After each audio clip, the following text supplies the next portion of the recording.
Вот такой у меня Suzuki Hustler приехал сегодня. Сделал дедушке автомобиль. Приехал, обороты вообще были как бы, двигатель троил, почти как на 2 цилиндрах. Здесь 3-цилиндровый движок стоит, обычный. В общем, дроссельная заслонка была грязная, ну и сами как бы ремонтировали, в общем, лазили, хотели генератор починить. Снимали коллектор, и где коллектор, там есть ПЦВ клапан, в общем, на место его не поставили. Вот, клапан уже начал засираться, потому что он на открытую работал. То есть все внутрь летело. Подсос воздуха был дикий, поэтому как бы вот нашел, устранил. Все, работает машина. Нормально. Машинка прикольная, так, Suzuki Hustler. Кейкары начали ко мне немножко так приезжать. То Honda N-вагоны, то вот такие Хастлеры. В принципе, все одно и то же, однотипные машины. Вот такой у нее салон, обычный диван. Но, что прикольно, у него очень хороший обзор. Торпеда, почти прямой угол, 90 градусов. Большие очень форточки. Ну и так, что, в принципе, все есть. Работает он. Очень сильно экономит бензин. Как бы такая машина имеет место быть, в принципе, а что нет? Для дома, для семьи, везде пройдет, да? Можно в лес даже, наверное, на нем, да? Между елок вот так. Они, наверное, еще выдовые есть. Может быть, да? Есть, да?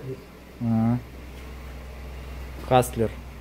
Система старт-стоп, багажник вот такой на нем. Прикольная тачка.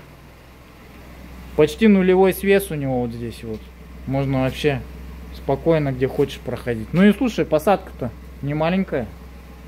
Здесь почти сантиметров 10, наверное. Еще и нужно приподнять его, да, по сути.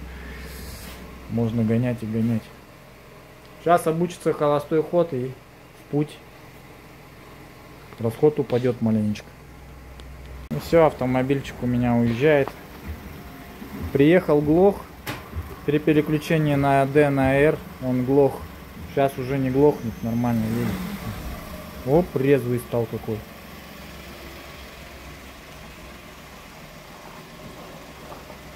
Suzuki Hustler. Да, у нас зима уже, конечно, конкретно. Давай, деда. Нормальная тачка. Все, полетел. Вот такой вот филдер у меня приехал с Алдана. Сделал ему противоокислительный комплекс. Почистил контакты на ВВБ, обслужил. Ну, от пыли почистил кулер. Сильно грязи много не было, конечно. Но все равно как бы сделали. Раз уж батарейку сняли. Сняли мы ее из-за того, что контакты были грязные, в принципе. Окислов хватало. Вот контакты. Сделали это хорошо. Так что все, поедет у нас в Алдан кататься дальше. Так, приехал у нас вот такой вот фридяра. Фрит у нас приехал с такой проблемой, как... В общем, ездил он в другой сервис даже. Не смогли ему отремонтировать. Вот. Дедушка приехал на этом фриде и говорит, что проблема такая, что вот эта вот у него клюшка не встает в паркинг. Она у него всегда вот в положении нейтрали. Вот. Она у него при таком условии, машина заводится, все нормально, но ключ не вытаскивается вот отсюда, потому что она не на паркинге. Когда на паркинге, машина ключ не отдает. А на паркинг она вообще, вот, пытаешься поставить. Вот сейчас она вроде бы как встала. Но при этом условии она больше не встает в нейтраль. Все, на паркинг она встала. А в нейтраль уже все, не встает. То есть заклинило ее конкретно. Вот надо с этим разбираться. Да, да, она как будто не нашла. И она теперь на нейтраль не встает. Вот, я зажигание включаю. А нейтраль все. Видишь? Заклинила она. Вика, ты без ключей уехала. Она едет хоть? Разворачивайся. Зачем? Ты ключи-то было. А? И что даже... Да, Просто залезь и посмотри, братан. короче, Ты разбираемся охуеешь с Фридом, почему у него не крутится, короче, в паркинг не ставится эта фигня. А все очень просто, тут просто все пиздец грязно.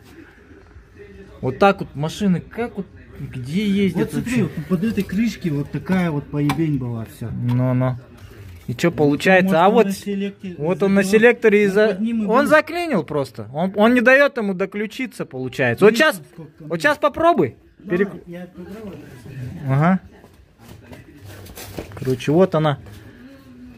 В паркинг не вставала у него. Тросик не дотягивает, как будто бы такое. Все? Ну все, починили.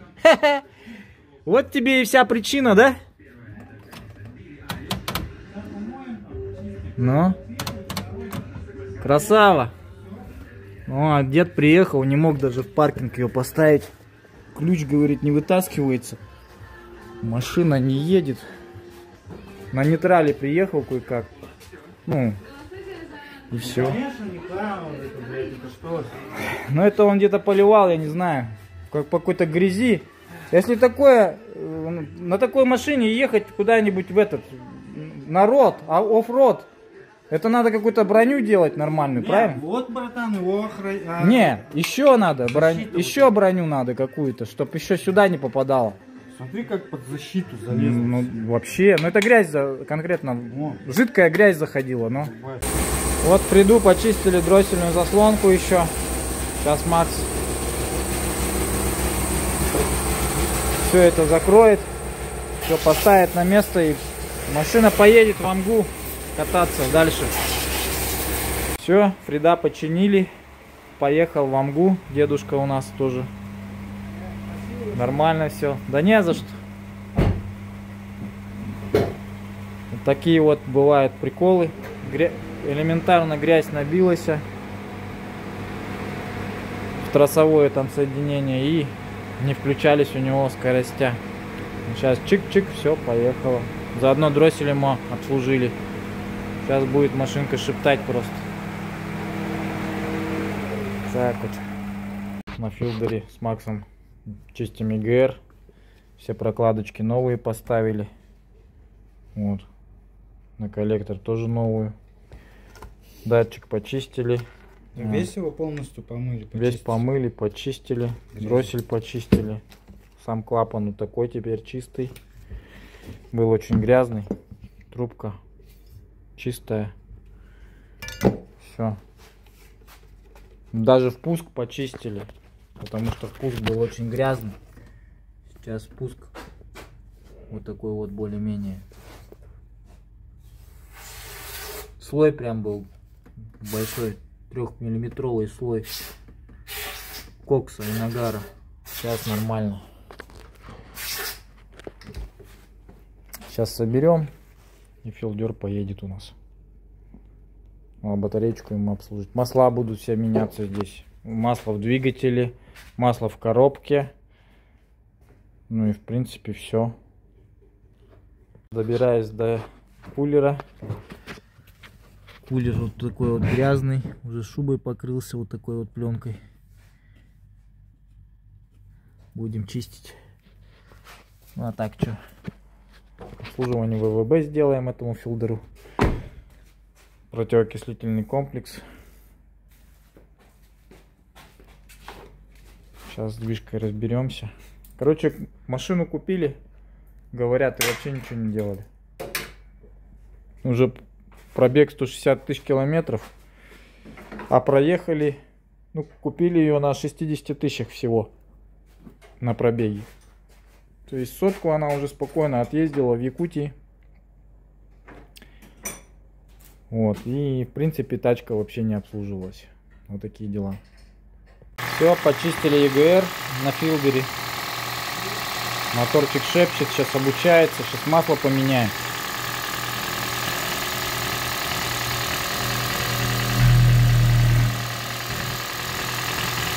Моторчик вроде не сильно грязный, нормальный.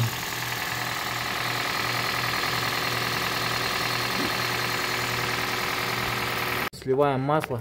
Масло чернючее с коробки. Вообще черное, ё-моё.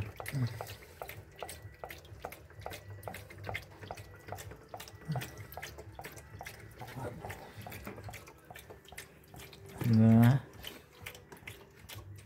Масло в двигателе мы уже это слили. Черное тоже было.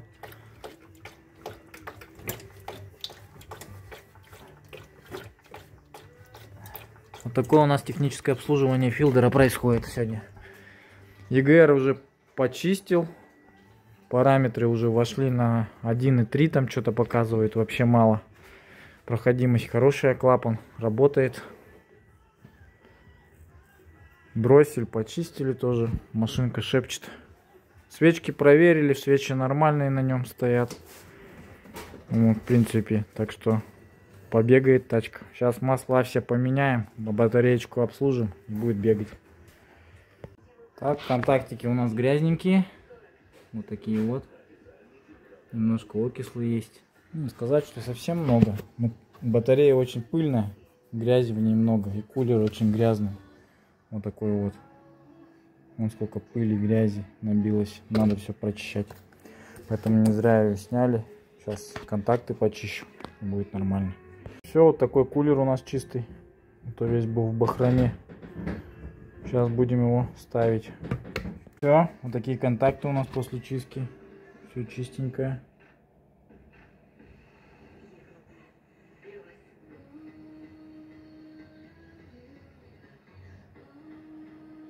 Вот такой у нас противоокислительный комплекс. Гаечки тоже все почистил. Теперь они у нас не ржавые, никаких окислов, ни зеленых, ничего нету этих контактов. Вот, ребята, хочу сказать, кто ездит броню устанавливает, проверяйте после своих установщиков броню. Потому что мы заколебались с Максом. Вот у кого металлическая броня получается, приезжают, болты ставят, короче, гайку подлаживают с той стороны и болтом затягивается. То есть это получается, постоянно надо ловить эту гайку, или она там уходит, вообще там некуда вкручиваться. Там, по идее, заподлицо должно быть. Вот мы сейчас вот попасть не можем, там дырка, и там эта гайка, она просто убежала, короче. Вкручиваться некуда. Вот эти болты поймали, вроде бы нормально закрутили, кое-как поймали их тоже. Вот. Просите, чтобы установщики брони сделали таким образом, чтобы болт просто вкручивался. Конкретно надо, чтобы засверливали и делали резьбу. Чтобы постоянно это не ловить, а сразу просто закрутить и все. Вот у некоторых такая броня нормально сделана. Вот это делалась броня в Автоэксперте. Кто у нас багажниками занимается. Пацаны, если смотрите, ну вы лепите полную херню. Вот. Вот так вот я хочу сказать. Кто делает в Эксперте эти брони, ставит установщики. Блять, ну это пиздец полный, короче. Вот, просто я могу сказать, что вы недоустановщики нихуя. Вот. Мучаемся с этими бронями, вот, которые металлические приезжают. Лучше уже пластиковые тогда, там хоть все по заводскому стоит, все нормально. Но это просто пиздец какой-то, короче. Сейчас мы вот на 2 болта закрепили, вот этот, и там третий еще. Вот этот поймать уже не могу. Тут надо мечиком прогонять. Либо с той стороны приваривать гаечку, чтобы приваривалась она. Тогда будет нормально. Тачка откалибрована. Все хорошо. Едет бодренько, кстати. Машинка хорошо едет.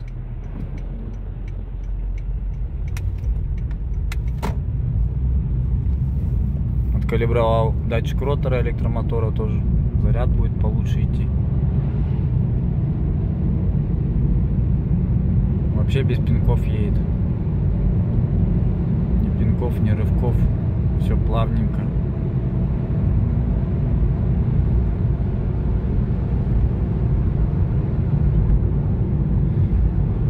Так, заменили здесь масло Molegrin в моторе. Масло в коробке поменяли.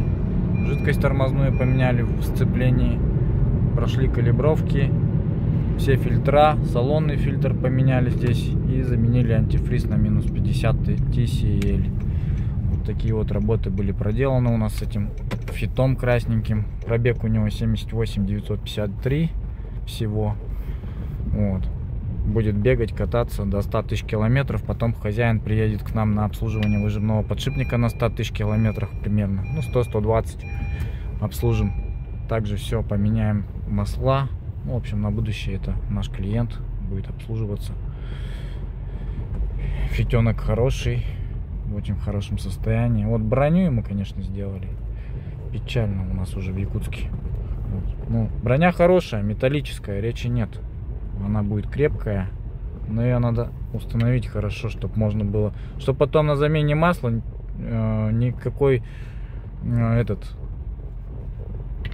автосервисник не матерился, не менял масло по часу, по два, потому что тут можно с этой броней зависнуть, час времени потерять. А когда на потоке клиенты это бабки, то есть тут время решает, поэтому никто не будет ебаться с этой броней, как говорится, и будут как бы брать денежку по-любому за это все. Поедете один раз масло поменять, с вас 1000-1500 за то, что установить эту броню обратно возьмут. В другой сервис также 1000-1500. Зачем это надо, когда человеку приехал, отдал машину, он 5 минут масло поменял, отдал, и вот так вот как-то, в общем, это очень решает. А из-за этих 4 болтов будут люди ебаться, так сказать. Ну, то есть, конечно, матом сказал, но накипело реально с этой броней. Сегодня намучились. Так, ребята, всем привет. Сегодня мне вот приехал 220 кузов, Кроун, вот такой вот. Грязненький, конечно, потому что у нас такая погода сейчас пока что, межсезонье. Вот. Ну, а так, такой аппарат у меня есть. В общем, приехал он у нас с проблемкой по помпе. Заедает у него по сканеру, показывает ошибку. Заедает у него помпа двигателя. Вот. В общем, клиент сам купил помпу. Вот такой вот картридж. Вот у него порт номер. Ротор помпы Toyota Camry, Harrier. Она идет и на Camry, и на Harrier, и на Crown. В общем, вот эти вот двигателя. Ну и в принципе, наверное, скорее всего, новые Альфарды. Они идут с таким же двигателем. В общем, вот эта помпа, она актуальна для этих автомобилей. Все, сейчас будем разбирать и будем смотреть, что с ней там. Crown. Серьезный у нас автомобиль. У него все вот в такой пластиковой защите. Чтобы что-то поремонтировать, надо все вот это вот снимать. Ну и тут много чего нам будет мешаться еще. Будем откручивать. Помпа у него находится вот здесь. Кстати, заодно можно и дроссельную заслонку тебе обслужить. Я так думаю, она, скорее всего, с завода никогда не чистилась. По-моему, она должна откручиваться по ходовому. Сейчас посмотрим. Можем по ходовому ее почистить.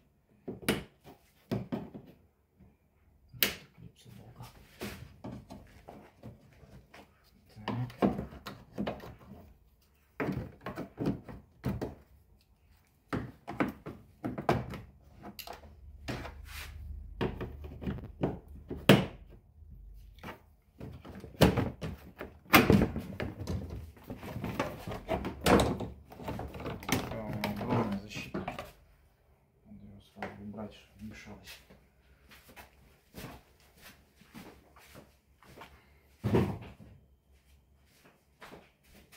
Также хозяин купил вот такой вот антифриз ТСЛ. Будем его заливать. Это у нас минус 50 же, да? Для наших якутских морозов.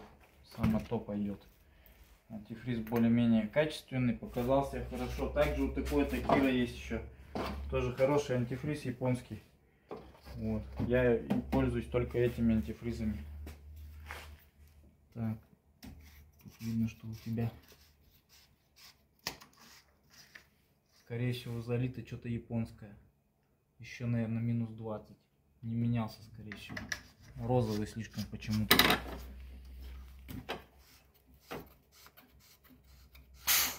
Тут воздух был. Воздух потому, что помпа плохо качает уже.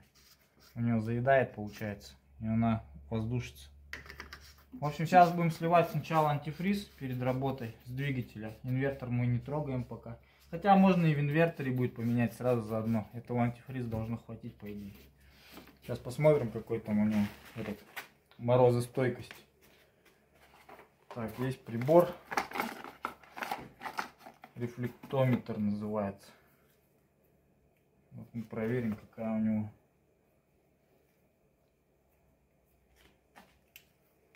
Сколько у него там мороза. При каком морозе он у нас будет выдерживать это все дело.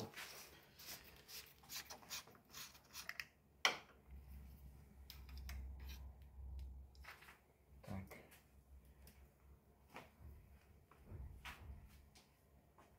Да, у тебя минус 20, ну где-то минус 29 показывает.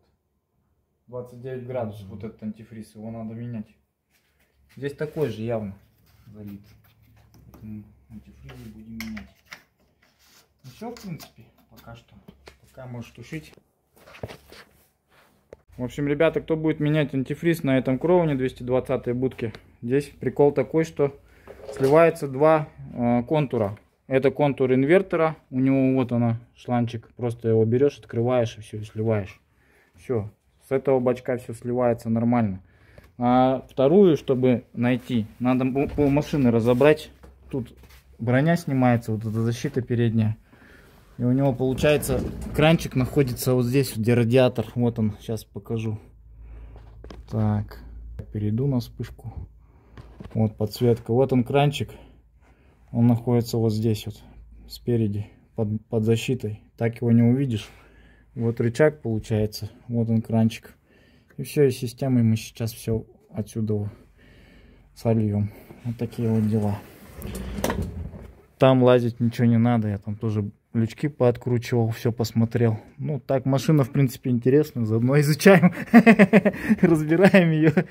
Так, вон фильтр у него вот здесь находится. Что хорошо, что масляный, я имею в виду. Фильтр уже у него сделан не как на 210-х будках было, как на хорьках до 19 года, а обычный фильтр. 110-й, по-моему, что ли. Да, 110-й фильтр. Здесь у него специальная сливная такая штука есть, можно, чтобы не капало ничего. Специальное отведение. Вообще классно сделали, конечно, в этом плане. Но неудобство в том, что он весь защищен пластмассой. Много чего приходится откручивать перед работами. А так, в принципе, нормально. Такая машина. В коробке у него там сзади два, я видел, сливные пробки есть. Вот. В принципе, машина вот такая. Но еще у него нашел две какие-то сливные пробки. Пока не понял, для чего они нужны. Будем изучать этот момент. Вот одна сливная пробка у него прям в лобовине находится. То есть это заливная, а вон там, походу, контрольная пробка, что ли.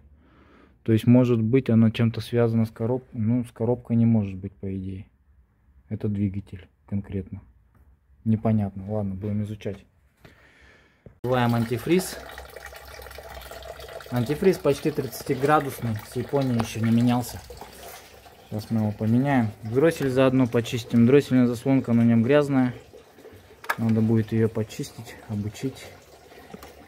Ну и сейчас сольется антифриз, будем помпу доставать. Помпа у него вот, она у него, по-моему, на 4 болтах.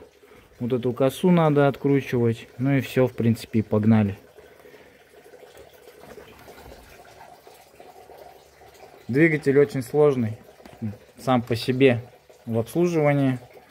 Коллектор, вот он у него. Если, допустим, что-то с форсунками, ну тут трудно до чего-то добраться будет. Все разбирать приходится. Расположение у него уже вот такое, не как на других машинах, вертикально, тут горизонтально получается, то есть наоборот. В общем, в принципе, зато здесь места много, можно везде залезть. Инвертор находится вон там, вообще далеко засунули. Чашки у него как в BMW, алюминиевые, морда алюминиевая почти вся. Но минус того, что если, не дай бог, что, ну они так-то усилены. Распорку бы тут, наверное, ставить надо, по идее. На чашки. Чашки алюминиевые. Ну вот, снял я помпу. Здесь находится она под дроссельной заслонкой прям. В общем, остаток антифриза снялся. Сейчас Вот она крыльчатка. Сейчас будем снимать, смотреть. Тут есть резинка. Ее достаешь сначала резинку. Потом просто ротор на себя тянешь и все. Сейчас снимем. Все, антифриз поменял Кроуну. Все, Кроуну починили. Поменяли ротор помпы. Также антифризы поменяли в обоих контурах. Очень сложно здесь прокачивается антифриз. Очень долго его надо тут развоздушивать. Есть свои нюансы, поэтому как-то так. Главное терпение. Ну и как бы развоздушивать уметь тоже надо. Это еще с работы УАЗиков, как бы. Кто УАЗиками занимался раньше Нивами развоздушкой, тот знает, как это делается. Вот, в принципе, все. В общем, прокатимся мы на машинке, испытаем, посмотрим, как она работает. Не растет ли? Погоди-ка. Я открыл, да? Этот что-то... Не. Свет есть. Да, я свет хотел включить. Прожектора. Все, да? Ага. Прокатимся, посмотрим, как температура растет, не растет. Испытаем. Машина дорогущая, должно все работать.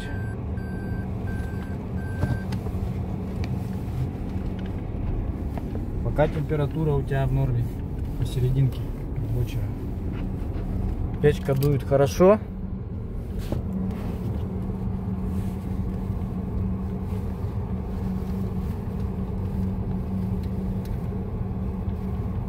А туда буквально до хуторка и обратно.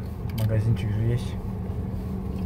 Че, как вообще, теплая машина зимой? Ну, зимой, да, теплая. Но у него объем большой получается, поэтому он, да? Да. То, что это плюс. Ну да. Не, ну они тоже теплые, если у них все в порядке. Если печка работает нормально, вот этот же ротор у них тоже часто бывает ломается. У кого зимой очень холодно и печка не греет, у того, скорее всего, вот этот ротор тоже не работает толком. То есть под закусом. Да, да, конечно. То есть у тебя производительности нет, циркуляции нету нормальной, поэтому она плохо работает. Но сейчас тебе вообще переживать нечего. У тебя сейчас антифриз минус 50 будет залитый. Ну, считай, залитый. Будешь ездить спокойно, не бояться. Кроун, в принципе, он очень теплый, да. 220-ик. Но мечта моя была 210-й кузов, конечно. Но 220-й лучше внутри. Это однозначно, он новее. Здесь отделка поприкольнее. Ну и топает, наверное, четко, да?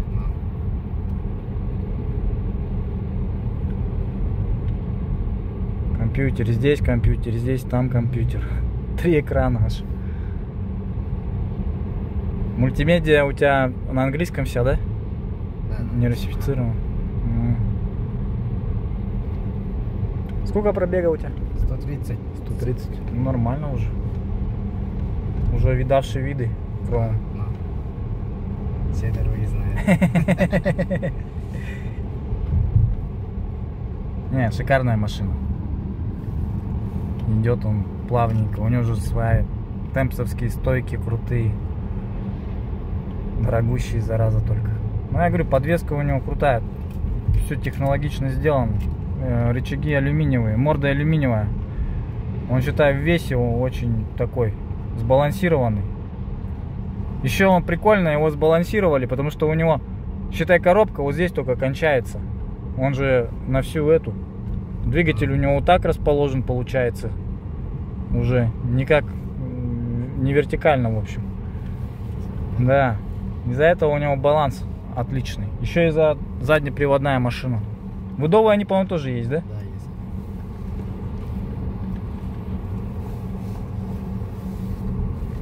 Выдовый, наверное, вообще дура. На электромоторе, гибрид.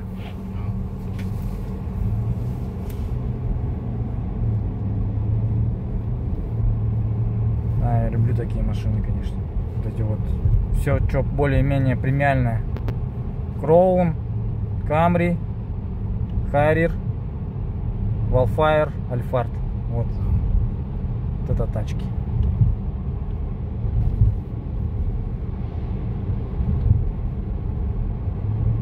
Lexus еще, конечно, круто делает вообще. Это же самые такие короли. Ну, слушай, четко. Температуру держит. Стрелка никуда не отклоняется. Все нормально, значит.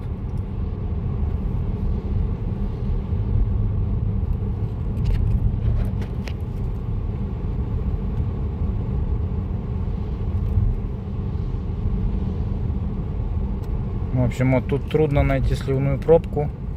Она у него получается под пластмасской. Ну, короче, защиты очень много здесь.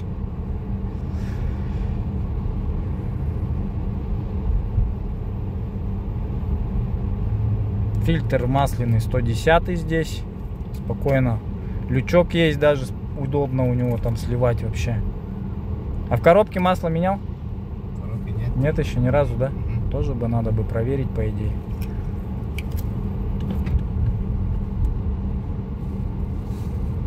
Ты его купил когда? Сколько было пробега? Так, когда я 2 года назад купил, где-то 50 что ли. 50 тысяч всего? Ну, 50-60 где-то так. С Японии брал, да? Ну. И масло не менял прям с Японии? Да, Ну, ты что, надо поменять? А, масло поменял? Я Масло имею в виду поменял, в этом. А коробку? В коробке. А, в коробке. Конечно, в коробке 40 тысяч меняется масло. Примерно. Ты уже сколько перекатал? Да. Ну, я почитаю, как бы, информацию. Как что. Здесь, по-моему, обычный автомат должен быть на планетарке. Toyota VS по-любому. Что еще туда заливается? По мануалу посмотрю жидкости. И масло, если что, есть. Как-нибудь за Edge сделаем. И почем будет там замена? Надо от литража посмотреть. Я не знаю, сколько тут заходит пока. Такие машины еще не обслуживались толком. Антифриз я менял, помпу у него менял, масло менял в двигателе, что еще. Да все остальное у него как у обычного Prius. По большому счету. Ничего такого. Чуть-чуть технологичные отверстия по-другому расположены и все. И вот эти вот два отверстия, мне очень интересно, что это такое. Что за херня такая интересная? Печка ташкентская стала, да? Да, четко, да? Ну это антифриз дает свое. Ну все, давай, катайся, не ломайся. Все, Приуса запустил, ни одной ошибочки. Все хорошо, по гибридной системе тоже ошибок нету. Можно забирать тачку.